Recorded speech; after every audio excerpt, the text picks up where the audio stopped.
Aujourd'hui, Provins est une petite ville. Il y a 700 ans, c'était une des principales villes du royaume.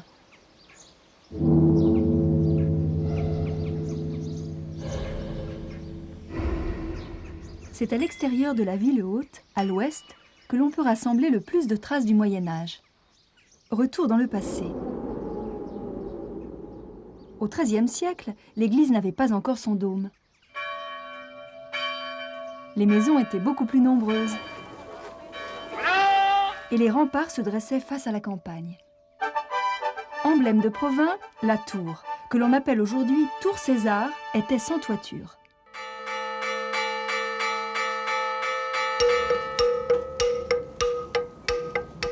La tour de César n'est pas à proprement dit le donjon du palais. Les comtes de Champagne habitent dans leur palais qui est à côté de l'église. Ici, cette grosse tour a été vraiment réalisée comme l'emblème du pouvoir de ces comtes de Champagne qui même deviendront un peu plus tard rois de Navarre. Donc c'est avant tout le pouvoir comtal qui est affirmé au travers de la construction de cette grosse tour.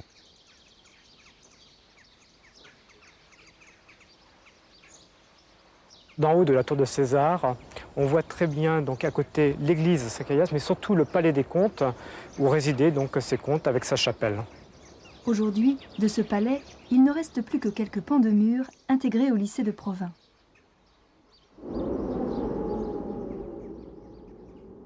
Mais au Moyen-Âge, les bâtiments avaient un tout autre aspect.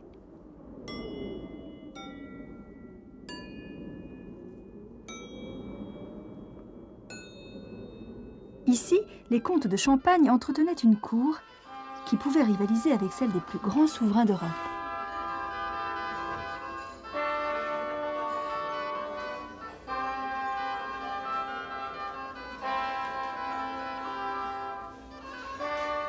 Le plus célèbre des comtes de Champagne a été Thibaut IV, dit le chansonnier.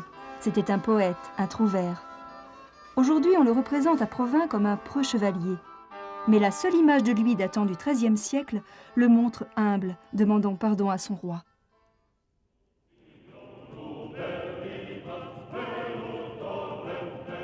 Habile politique, Thibaut de Champagne est surtout un puissant seigneur qui commande à d'autres seigneurs, ses vassaux. Pour ces seigneurs, il s'agit de se préparer sans arrêt à la guerre. Guerre entre eux et même guerre contre son roi.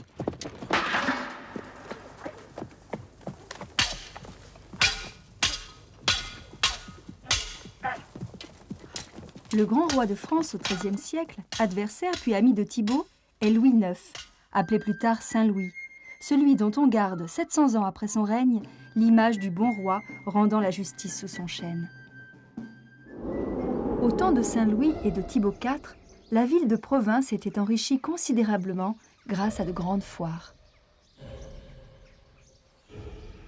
Commerçants venant du nord, de Flandre, et ceux venant du sud, de l'Italie, se retrouvaient ici, en Champagne, pour vendre et acheter des marchandises.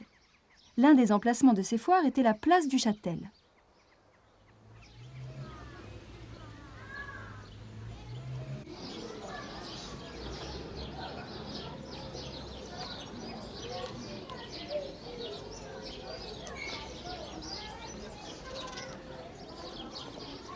Je suis en train de faire parler les façades, c'est-à-dire de relever tous les éléments intéressants qui permettent de donner une date à la maison et en particulier les éléments qui permettent de comprendre que cette rue était couverte au Moyen-Âge au moment des foires. Ce qui atteste de la présence de ces foires, c'est en particulier ce monument avec la croix, donc la croix au change où l'on venait changer de l'argent pour pouvoir acheter. Et l'autre endroit sur lequel se tenait la deuxième grande foire de Provins est en ville basse, sur la place Saint-Ayoul. Cette place Saint-Ayoul n'a gardé du Moyen-Âge que sa forme et son église. Tout le reste a changé.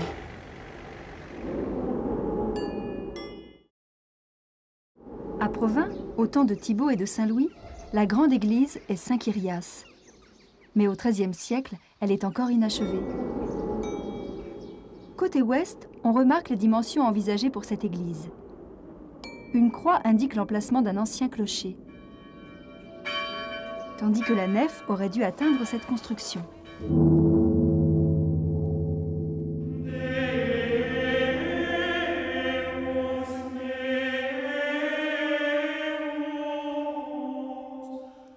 Saint-Kyrias a été construite à l'époque gothique.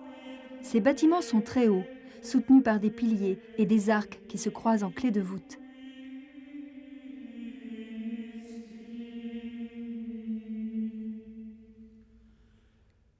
Les murs sont ajourés, mais la plupart des vitraux ont disparu.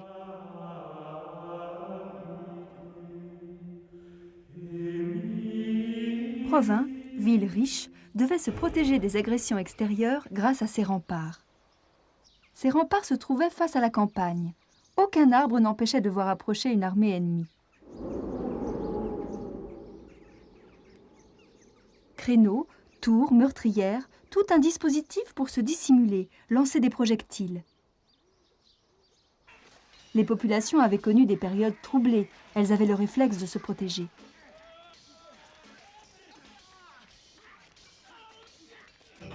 Au XIIIe siècle, les armes à feu n'existent pas.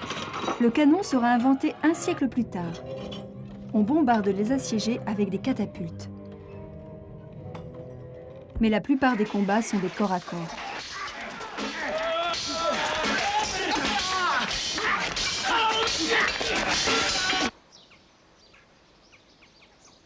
Si au XIIIe siècle, des villes comme Provins deviennent de plus en plus actives, c'est que les campagnes qui les entourent sont de plus en plus prospères.